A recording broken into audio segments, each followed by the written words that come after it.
A solitary Tarkarian starship drifted helplessly in Earth's orbit as 500 human vessels surrounded it, weapons primed, not for destruction, but for protection. Captain Mira Vex had only requested basic repairs. What she got instead was humanity's overwhelming, paradoxical response that would forever change the galactic order.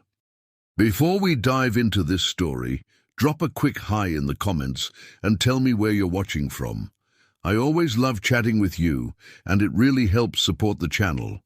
Also, leave a like and subscribe to the channel for more stories like this one. Captain Mira Vex stared out at the blue-green planet through the cracked view screen of her ship, the Star Wander. The vessel had seen better days. Once the pride of the Tarkarian science fleet, it now drifted with failing life support systems and a damaged propulsion core.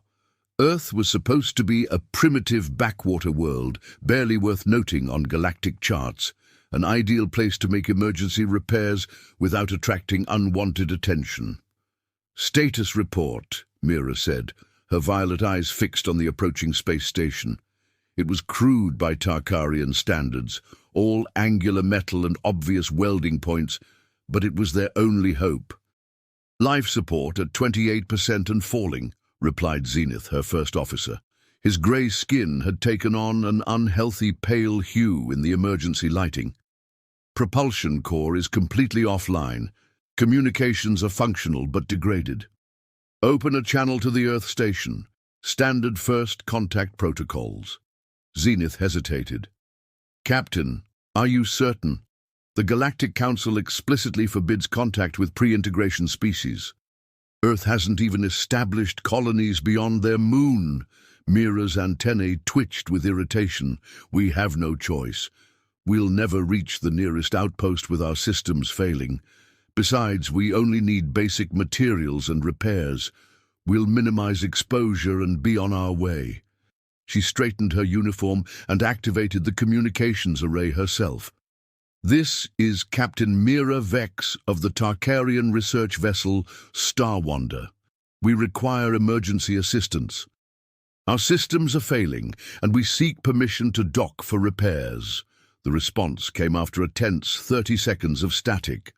"Tarkarian vessel, this is Earth Orbital Station Sentinel. We're tracking your approach and systems failure. Permission to dock granted. Proceed to Bay 14. Welcome to Earth space." The voice was calm, professional, and showed no surprise at being contacted by an alien vessel. Mira and Zenith exchanged puzzled glances. "That was unexpected," Zenith said quietly. "They don't seem alarmed by our presence." "Perhaps they've had other visitors," Mira suggested, though she knew this was unlikely. According to Galactic Council records, Earth had never been officially contacted. As the Star Wander limped toward the station, Mira observed the human vessels patrolling nearby. They were primitive but sturdy-looking craft, clearly designed for function rather than aesthetics. What surprised her most was their number. Dozens of ships moved in coordinated patterns around the station. The docking process was smoother than anticipated.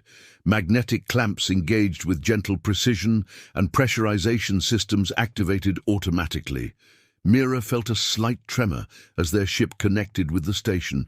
"Prepare to disembark," she ordered her small crew of 5. "Remember, minimal interaction. We request basic materials, conduct repairs, and depart. Nothing more." The airlock cycled open, revealing a welcoming committee of 4 humans in blue uniforms. They stood relaxed but alert, without visible weapons. The one at the front, a woman with dark skin and short black hair, stepped forward with a smile. "Captain Vex, I'm Commander Lauren Bennett, Station Operations Chief. Welcome aboard Sentinel." Mira inclined her head slightly. "Thank you for your assistance, Commander. We require only basic materials to repair our propulsion and life support systems. We can provide appropriate compensation and will depart as soon as repairs are complete." Commander Bennett's smile widened. "Of course, we're happy to help. But first, would you and your crew like some coffee? You look like you've had a rough journey." Mira blinked, her translator struggling momentarily with the unfamiliar term. Coffee? It's a beverage, quite popular here. Come, let's discuss your repair needs somewhere more comfortable. Before Mira could formulate a refusal, they were being led through the station corridors. She noted the efficiency of the design, not as advanced as Tarkarian architecture, but remarkably practical. Crew members they passed showed curiosity, but no fear or surprise at the alien visitors. They arrived at what appeared to be a meeting room.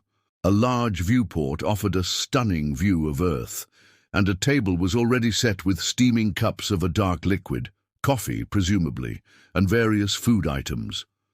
"Please sit," Commander Bennett gestured. "Tell us what you need." Zenith leaned close to Mira's ear. "Captain, this seems irregular. They're too accepting of our presence." Mira shared his concern, but saw little choice but to proceed. She took a seat and explained their situation, listing the materials they required for repairs. Commander Bennett listened attentively, occasionally typing notes into a small device. When Mira finished, the commander nodded and pushed one of the cups toward her. "Try it. It might help with the stress. I can see you've been through quite an ordeal." Cautiously, Mira lifted the cup and sniffed. The aroma was rich and complex. Her species had compatible digestive systems with most carbon-based life, so she took a small sip. The flavor was bitter, yet somehow pleasing, with notes of acidity and warmth that spread through her body. "This is quite good," she admitted, taking another sip. "It's helped humanity solve countless problems," Commander Bennett said with a laugh. "Now, about your repairs. We can certainly provide the basic materials you've requested, but I think we can do better." "Better?" Mira set down her cup. "Your propulsion system design is interesting, but we could offer some improvements while we're at it. Our engineers have been developing new alloys that might increase your efficiency by at least 30%. Mira's antennae straightened in surprise. "You've analyzed our propulsion systems already. Standard procedure when an unknown vessel docks," Bennett explained casually. "Don't worry, we respect your privacy. But we couldn't help noticing several areas where we might be able to help beyond just patching things up." A new human entered the room, a tall man with broad shoulders and a confident stride. His uniform was different, with more insignia and a darker color. "Captain Vex, allow me to introduce Captain Ethan Cole of the EDF Resolute," said Commander Bennett. The man extended his hand, then smoothly transitioned to a Tarkarian greeting gesture when he noticed Mira's momentary confusion. It was a perfect execution of a gesture that humans should have no knowledge of. "Captain, when we detected your ship's condition, I took the liberty of bringing my engineering team. The Resolute is our newest vessel, and we have resources that might be helpful for your repairs," Captain Cole said. "That's very generous but unnecessary," Mira replied carefully. "Basic materials will suffice." Captain Cole exchanged a glance with Commander Bennett. "Perhaps I should be more direct. We know you're being pursued." The statement landed like a physical blow. Mira's crew tensed visibly. "What makes you think that?" Mira asked, her voice steady despite her racing heart. "The pattern of damage to your ship suggests weapons fire, not an accident or natural phenomenon, and our long-range sensors have detected unusual activity at the edge of our solar system. 3 vessels, moving in a search pattern." Mira's mind raced. The humans shouldn't have sensors capable of detecting ships at that distance, especially not Dracor vessels with their advanced cloaking technology. "If you're concerned about the Dracor Enforcement Division, you have reason to be," Captain Cole continued. "They violated our territorial boundaries twice in the past year." "You know of the Dracor?" Zenith couldn't contain his astonishment. Commander Bennett smiled. "We may not have official recognition from your Galactic Council, but that doesn't mean we're unaware of our galactic neighborhood." "How?" Mira asked simply. "That's a longer conversation," Captain Cole replied. "For now, let's focus on your ship, The Dracor will be within striking range in approximately 12 hours. We can provide standard repairs in 4, but I recommend the upgrades.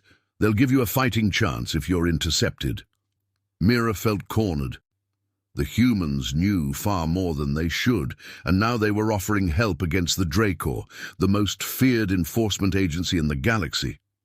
"Why would you help us?" she asked. "You don't know why we're being pursued." "True," Commander Bennett acknowledged. "But we've had enough interactions with the Dracor to form an opinion.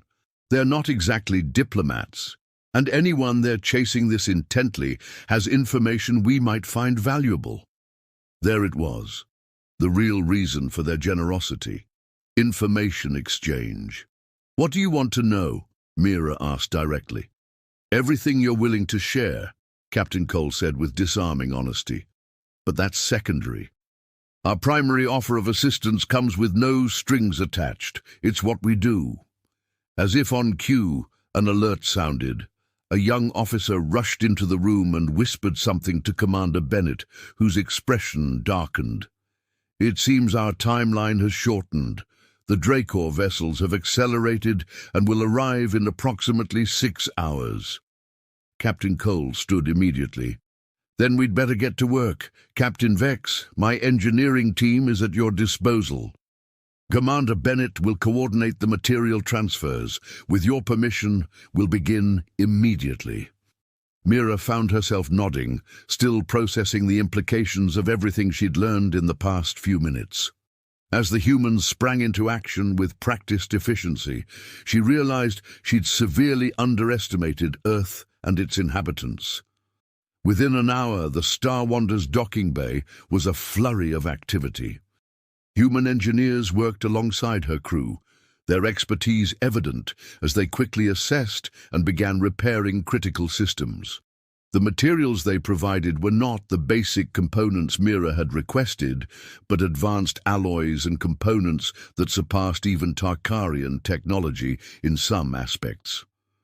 Mira stood with Captain Cole in her engine room, watching as a team replaced her damaged propulsion core with something that looked similar but radiated an unfamiliar energy signature.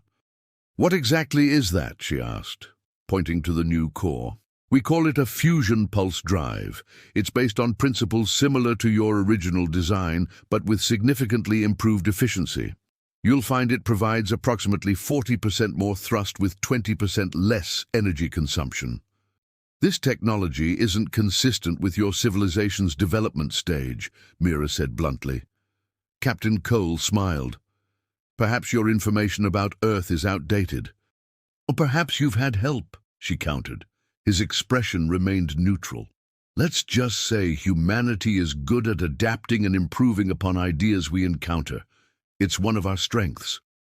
Before she could press further, Commander Bennett's voice came through the communication system.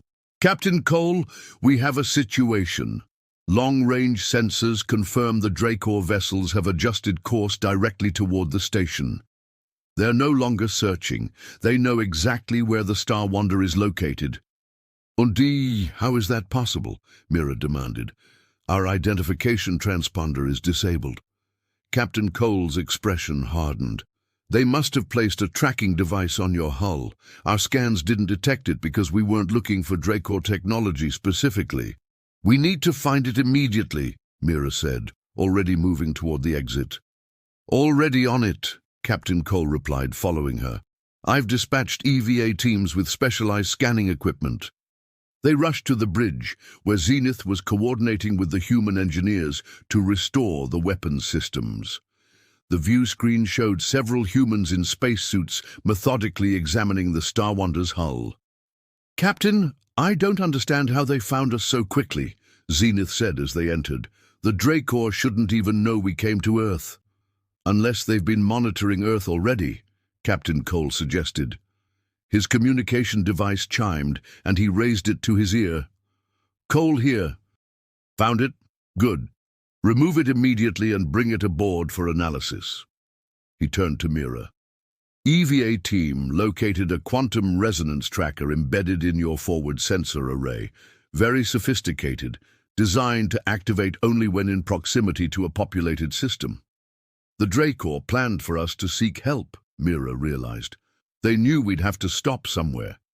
A standard hunting tactic, Captain Cole agreed. But now we have an advantage. They don't know that we've found their tracker. Commander Bennett's voice came through again. Captain Cole, Admiral Hayes is requesting your presence on the command channel. Excuse me, Captain Vex, I need to take this, Cole said, stepping aside to activate a private communication channel. Mira turned to Zenith. How are the repairs progressing? Remarkably well, he admitted. The humans work quickly, and their technology is surprisingly compatible with ours. Life support is already back to 90%. Propulsion will be online within the hour, and they're upgrading our defensive shields with a modulation pattern that might better withstand Dracor weapons. They know too much about Dracor capabilities, Mira said quietly. Something isn't right here. Captain Cole returned, his expression serious but determined. Captain Vex, there's been a change of plans. The Dracor vessels will arrive in approximately 4 hours. Your ship will be ready, but we've received intelligence suggesting they've deployed a larger fleet just beyond your sensor range. A larger fleet? For one research vessel? Mira couldn't hide her disbelief. I think we both know your ship contains more than just scientific data, Captain Cole said evenly. The Dracor don't commit these kinds of resources for ordinary enforcement actions. Mira exchanged glances with Zenith. They had suspected the Dracor might be desperate to recover the data, but this confirmed the information's true value. What are you proposing? She asked cautiously. Admiral Hayes has authorized a full defensive deployment. The Earth Defense Fleet will escort your vessel safely out of the system through a route the Dracor won't expect. The Earth Defense Fleet. How many ships are we talking about? 500 vessels are currently moving into position, Captain Cole stated matter-of-factly. Mira felt her legs weaken. 500 for us? Not just for you, Cole clarified. The Dracor have violated our space before. This gives us a legitimate reason to demonstrate that Earth is not as defenseless as they might believe. Mira's mind struggled to process this information. The Earth she had learned about was supposed to be a primitive world with rudimentary space capabilities, not a civilization capable of fielding hundreds of warships at a moment's notice. I need to be honest with you, Captain Cole, she said finally. The data we carry, it's sensitive. It could destabilize power structures within the Galactic Council, which is precisely why the Dracor want it destroyed, Cole nodded. And why we're interested in ensuring it reaches its intended destination. You don't even know what it is. We have theories, he replied, but ultimately it doesn't matter. What matters is that the Dracor are willing to violate our sovereignty to get it. That makes it our business. Commander Bennett entered the bridge, her expression tense. The Dracor vessels have increased speed again. Revised arrival time is 3 hours, 15 minutes. Then we need to accelerate our plans, Captain Cole said. He turned to Mira. Captain, I need your decision now. Will you accept our escort? Mira looked around at her ship. The repairs were progressing rapidly, with humans and Tarkarians working side by side. In just a short time, these strangers had not only fixed their critical systems, but improved them beyond original specifications. And now they were offering military protection against the most feared enforcement agency in the galaxy. Why? She asked simply. Why go to these lengths for a ship and crew you just met? Captain Cole's expression softened slightly. 3 reasons. First, it's the right thing to do. Second, the Dracor need to understand that Earth is not a soft target. And third, he paused, we've been waiting for an opportunity like this. An opportunity to make a statement to the Galactic Council.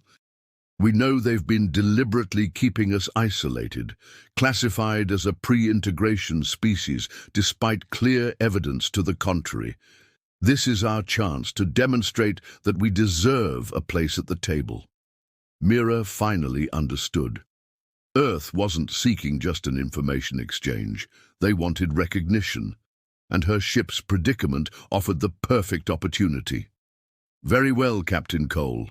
We accept your escort." Cole nodded and immediately began issuing orders. "Commander Bennett, coordinate with the Star Wander's crew to complete all critical upgrades within 2 hours. I want that ship ready to fly before the Dracor arrive." "Yes, sir," Bennett responded, already moving toward the engineering section. "And Commander," Cole added, "make sure they have plenty of coffee. I think our friends are going to need it." Oh. As the humans mobilized with impressive efficiency, Mira couldn't help but feel she had stumbled into something much bigger than a simple repair stop. Whatever happened next would change her understanding of humanity forever, and possibly the galaxy's power balance as well. She picked up her cup of now-cold coffee and took another sip, finding the bitter flavor oddly appropriate for the situation. Earth had responded to their simple repair request with refreshments, technology upgrades, and a battle fleet. Somewhere in the vast emptiness of space, the Dracor were advancing, unaware that their routine enforcement action was about to become a galactic incident. And Mira, who had only wanted basic repairs, found herself at the center of humanity's dramatic entrance onto the galactic stage. 2 hours later, the Star Wander had been transformed. What had arrived as a damaged research vessel was now a considerably more formidable ship. The propulsion system hummed with newfound power, the shields projected a more robust energy signature, and even the weapons systems, minimal on a research vessel, had been enhanced with targeting algorithms that Mira had never seen before. "Final systems check complete," Zenith reported, his grey fingers dancing across the newly upgraded control panel. "All systems functioning at optimal levels. I must admit, Captain, these humans are remarkably skilled engineers, and remarkably well armed for a supposedly pre-integration species," Mira replied quietly, watching through the view screen as more Earth vessels moved into formation around the station. The ships varied in size and design, but all projected an unmistakable military presence. Her communication panel chimed. "Captain Vex, this is Captain Cole. We're ready to proceed with evacuation plans. Please prepare your vessel for departure in 30 minutes. "Acknowledged, Captain. We'll be ready." Mira ended the transmission and turned to her crew. "Opinions?" Zenith spoke first. "The upgrades they've provided exceed our expectations. The new propulsion system alone gives us a significant advantage over our previous capabilities. And their military response seems disproportionate to our situation," added Liana, the science officer. Her blue-tinged skin appeared almost purple under the new lighting systems the humans had installed. 500 vessels for a single Tarkarian research ship. It suggests ulterior motives. "Or it suggests they know exactly what we're carrying," said Torrin, the security specialist.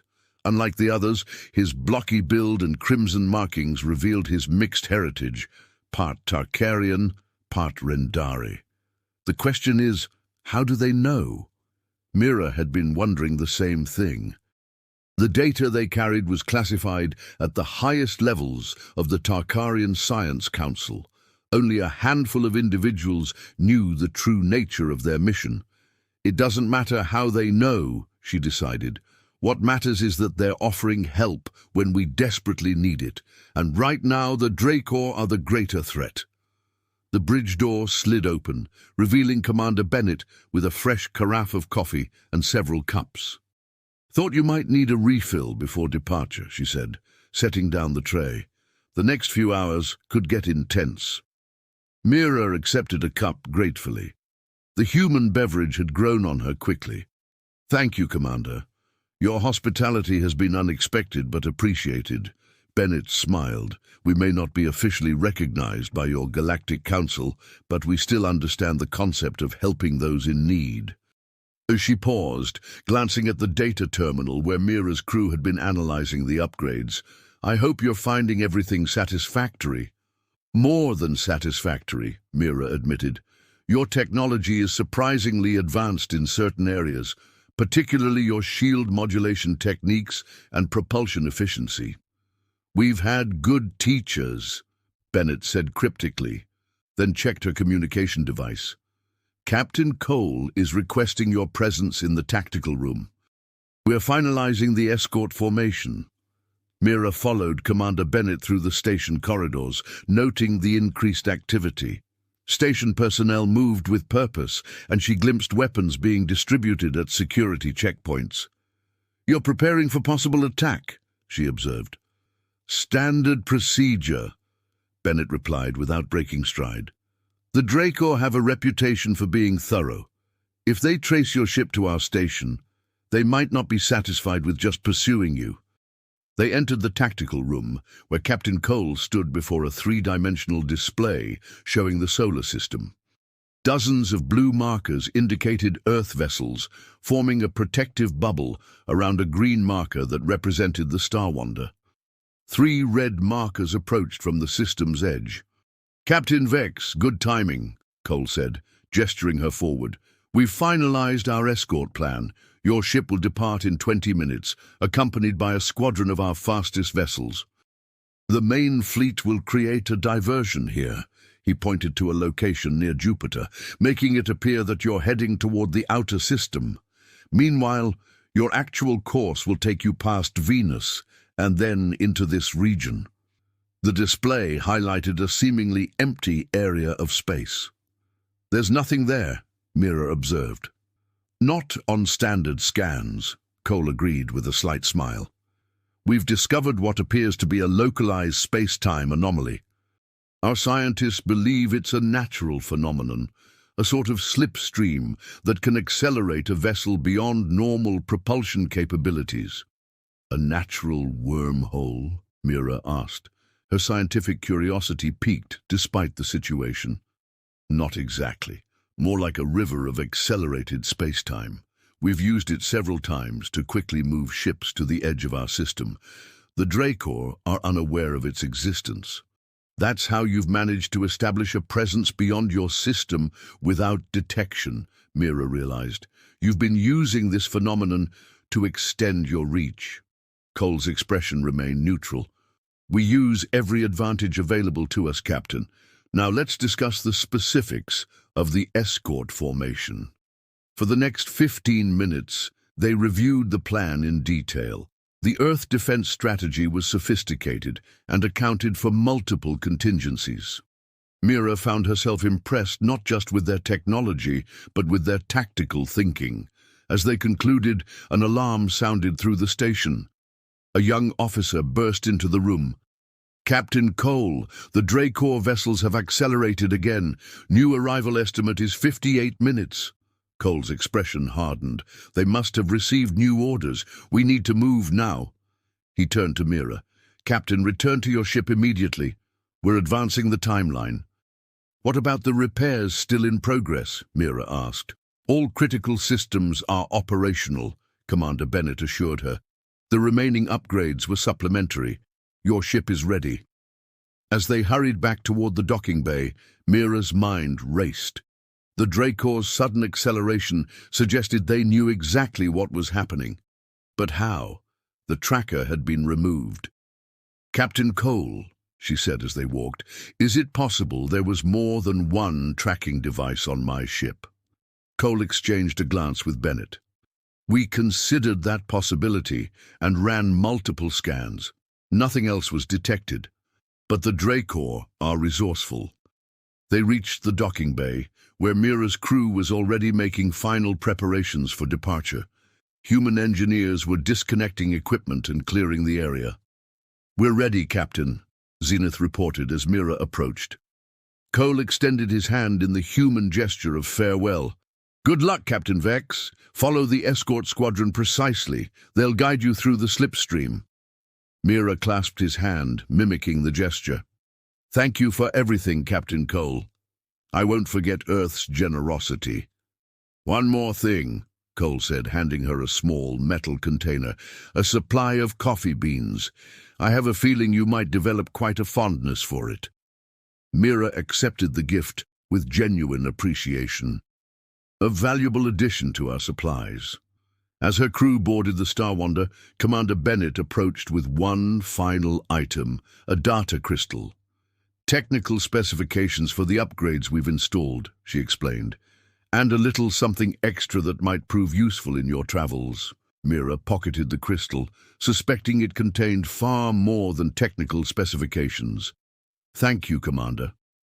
Minutes later, the Starwander detached from the station. The ship responded beautifully to Mira's commands, the new propulsion system providing thrust with a smoothness that surprised her. On the view screen, a squadron of 12 Earth vessels moved into formation around them. "Earth Defense Squadron Raptor will be your escort." Captain Cole's voice came through the communication system. "Follow their lead and maintain radio silence, except in emergencies." "Understood," Mira replied. And Captain Cole, "Thank you again. Just remember us when you reach your destination," he said. "Safe travels, Starwander." The communication ended. Mira gazed at the receding station, then at the beautiful blue-green planet beyond it. Earth was nothing like she had expected, and its people were far more than the primitive species described in Galactic Council records. "Course laid in, Captain," Zenith reported.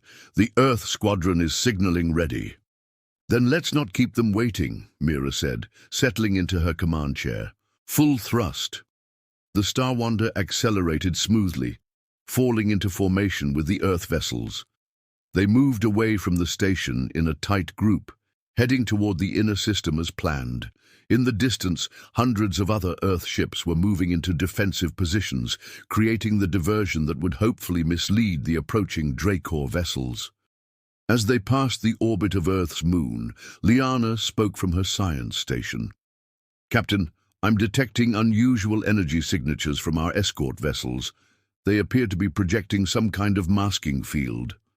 "Stealth technology," Torrin said appreciatively, "and quite sophisticated. It's bending sensor readings around our formation, making us effectively invisible to standard detection methods," Mira concluded. "Impressive." They continued inward toward Venus, the giant clouded planet growing larger on their view screen. The Earth vessels maintained perfect formation, their movements precisely coordinated. Suddenly, multiple alerts sounded across the bridge. "Captain, 3 new contacts just appeared behind us," Zenith reported urgently. "Dracor signatures. They must have been cloaked." "How did they find us so quickly?" Mira demanded, already knowing the answer. The Dracor had anticipated the rescue attempt and positioned vessels accordingly. The lead Earth escort vessel immediately transmitted. "Starwander, this is Commander Ryan Mitchell of the EDF Peregrine. We've detected the Dracor vessels, implementing countermeasures. Maintain current course and speed." Before Mira could respond, the Earth escort ships shifted formation. 8 of the 12 broke away, turning to face the approaching Dracor vessels. The remaining 4 tightened their positions around the Starwander. "They're engaging the Dracor directly," Torrin said, his voice reflecting his disbelief. 4 ships against 3 Dracor enforcers? "The Earth vessels are smaller but faster," Liana observed, monitoring the sensor readings. "They're executing some kind of dispersal pattern. And on the tactical display, the Earth vessels spread out in a complex formation, then began firing what appeared to be relatively primitive projectile weapons. But as the projectiles approached the Dracor ships, they suddenly accelerated and split into multiple warheads." "Those aren't simple kinetic weapons," Torrin said with growing respect. "They're deploying some kind of multi-phase assault package." The Dracor vessels responded with energy weapons, sleek, purple beams that cut through space with deadly precision. But the Earth ships moved with incredible agility, evading most of the fire while continuing their own assault. "Captain, we should assist them," Zenith suggested. Our weapons may not be military grade, but with the upgrades... No, Mira said firmly. Our mission is to deliver the data. That's our priority. The Earth vessels are buying us time, and we need to use it. She opened a channel to their remaining escorts. Commander Mitchell, we appreciate your companion's sacrifice. What's our next move? Not sacrifice, Captain Vex, came the calm reply. Distraction. The Peregrine Squadron is quite capable of handling those Dracor ships. Meanwhile, we're approaching the slipstream entry point. Prepare for significant acceleration in 40 seconds. Mira relayed the warning to her crew. Secure all stations. Brace for high-G maneuvers. The 4 remaining Earth escorts suddenly accelerated, forming a diamond pattern around the Star Wonder. A shimmering distortion appeared ahead of them, barely visible to the naked eye, but registering strongly on their sensors. Energy levels increasing exponentially, Liana reported. The phenomenon is generating some kind of subspace corridor. 10 seconds to entry, Commander Mitchell's voice announced. Maintain your current position relative to our formation. The ride gets a bit rough at first. The distortion grew larger, resembling a tunnel of warped starlight. The Earth ships adjusted their positions minutely, guiding the Star Wonder toward the center of the phenomenon. 3, 2, 1, entry! The universe seemed to stretch around them. Mira felt a momentary disorientation as the Star Wonder was pulled into the slipstream. The view screen showed streaking stars and waves of energy flowing past them. "Status!" she called, fighting the sensation of pressure that accompanied their acceleration. "All systems nominal," Zenith reported, his voice strained. "The new shields are holding. Propulsion systems are responding well to the stress. Velocity increasing rapidly. We've already passed 10 times standard maximum. The Earth vessels are maintaining perfect formation," Torin added. "They're actually generating some kind of stabilizing field that's helping to keep us centered in the phenomenon." Mira gripped her chair as another wave of acceleration hit them. Estimated transit time. At current acceleration, Liana calculated, we should reach the system boundary in approximately 12 minutes. That's nearly 20 times faster than our best speed would have achieved. And the Dracor pursuit? Torin checked his console. No sign of pursuit within the slipstream. The battle near Venus continues, but the Dracor vessels appear fully engaged with the Earth Squadron. For several minutes, they rode the slipstream in relative silence, monitoring their systems and watching as their velocity continued to increase. The Earth escorts maintained their positions with impressive precision, making minute adjustments that seemed to stabilize their passage through the phenomenon.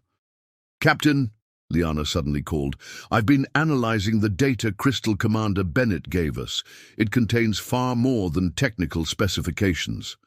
"I suspected as much," Mira replied. "What exactly is on it?" "Detailed astronomical surveys of at least 30 star systems beyond Earth's immediate neighborhood, tactical assessments of Dracor patrol patterns." And then she paused, her expression one of disbelief. "Complete schematics for a communications array capable of bypassing the standard Galactic Council monitoring protocols. They're giving us the means to contact them directly," Mira realized, "without the Council's knowledge." "There's more," Liana continued. "The crystal contains a formal petition for Earth's recognition as a spacefaring civilization, with supporting evidence of their technological advancement. They're asking us to present this to the Tarkarian Science Council." Mira understood now. Earth wasn't just helping them escape. They were establishing diplomatic relations and positioning themselves for official recognition. It was an audacious move, executed with remarkable foresight. "Exit point approaching," Commander Mitchell's voice interrupted her thoughts. "Prepare for deceleration." The streaking stars on the view screen began to slow, and the pressure that had built during their acceleration gradually subsided. Within minutes, they emerged from the slipstream into normal space, far from Earth's solar system. "Position check," Mira ordered. We're approximately 2 light-years from Earth, Zenith confirmed. Well beyond standard patrol routes, no signs of Dracor vessels in the vicinity.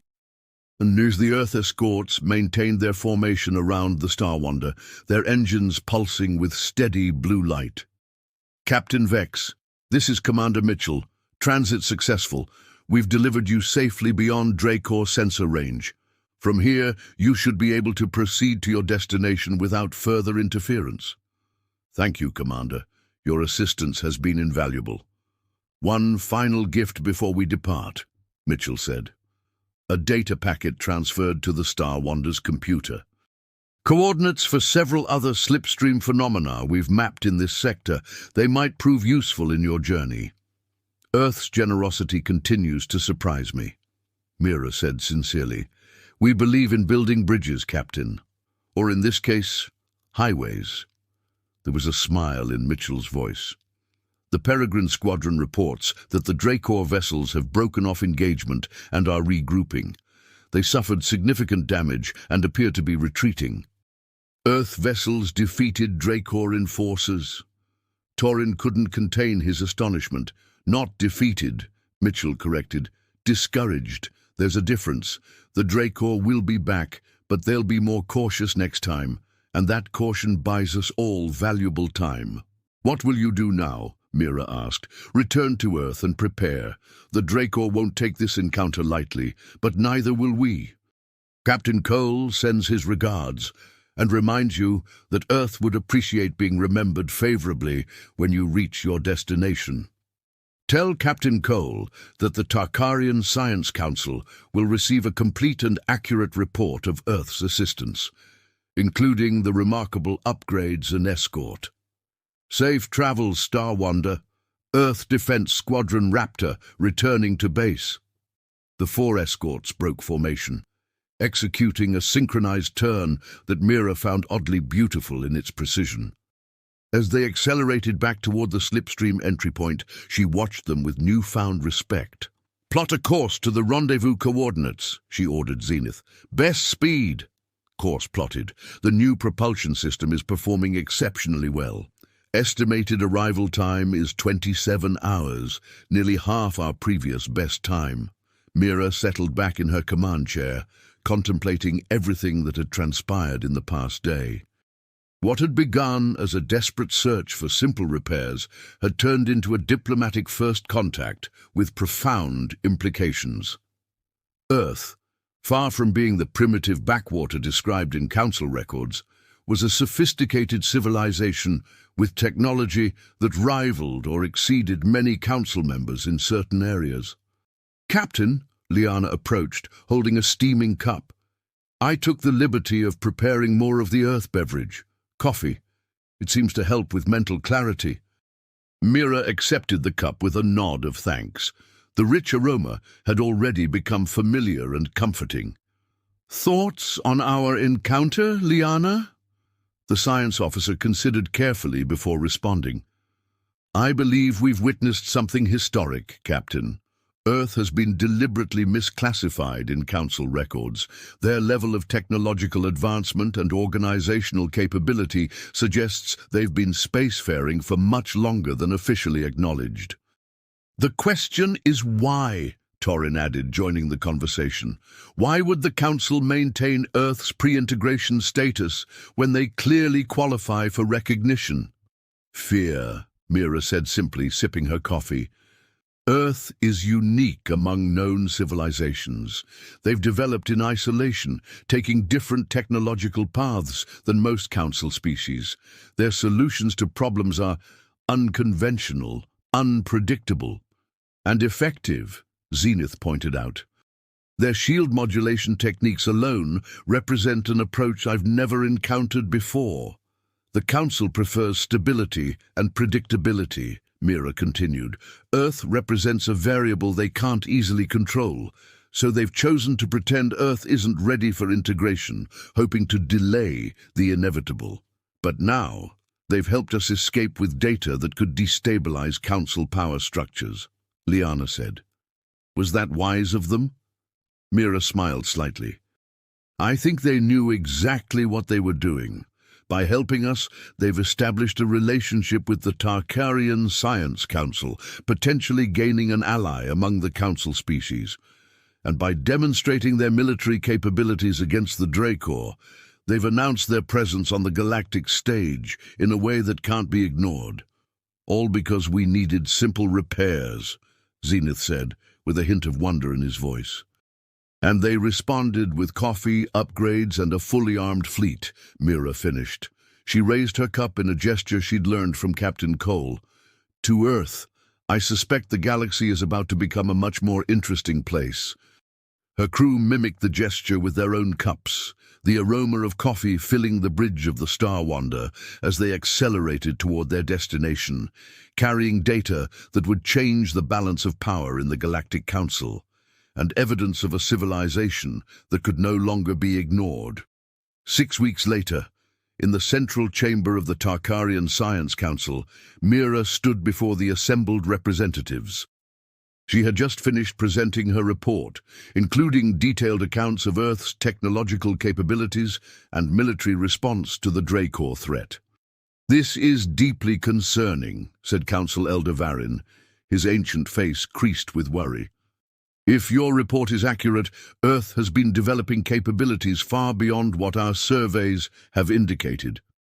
"My report is accurate, Elder," Mira responded confidently. "I've provided comprehensive sensor logs and material evidence of their technological advancement." "And you believe they deliberately assisted your escape to establish diplomatic relations with us?"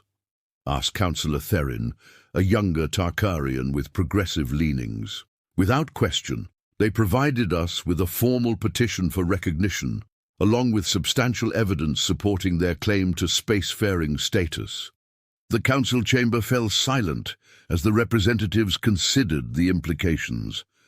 Finally, Elder Varin spoke again. "And what of the primary data you were sent to collect? The evidence of council corruption and resource misappropriation?"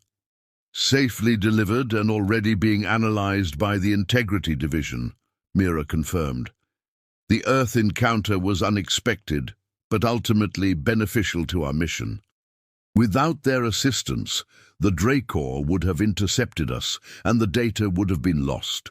Councillor Therin leaned forward.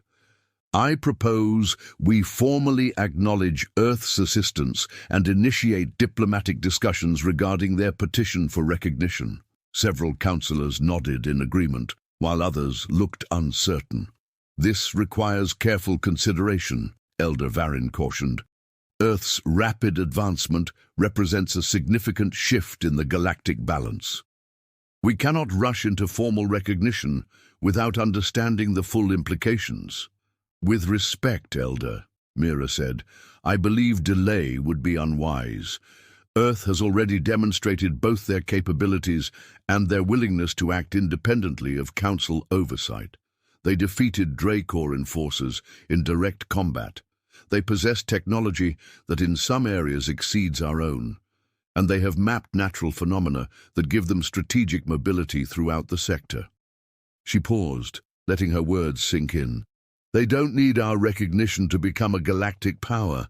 They already are one. The only question is whether we will have them as allies or potential adversaries." The council chamber erupted in murmured discussions. Mira waited patiently, knowing she had made her point. Eventually, Elder Varin raised his hand for silence. "Captain Vex has presented compelling arguments. I propose a compromise. We will send a formal delegation to Earth to assess their civilization directly and discuss potential terms for recognition. In the meantime, we will acknowledge their assistance to Captain Vex and express our gratitude." The motion passed with a clear majority. As the session concluded, Councillor Therin approached Mira privately. "That went better than expected," he said quietly. "Your advocacy was persuasive." "I simply reported what I observed," Mira replied. "Earth deserves recognition based on their actions and capabilities, and the container you brought back." Therin nodded toward the small metal package Mira had placed on the presentation table. Mira smiled slightly. A diplomatic gift from Earth. They call it coffee.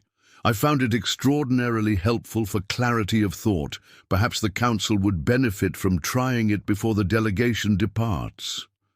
An interesting suggestion, Theron said with a knowing look. I'll make sure it's included in the pre-mission briefings. As Mira left the Council chamber, she felt a sense of satisfaction. What had begun as a desperate search for simple repairs had initiated a chain of events that would reshape galactic politics.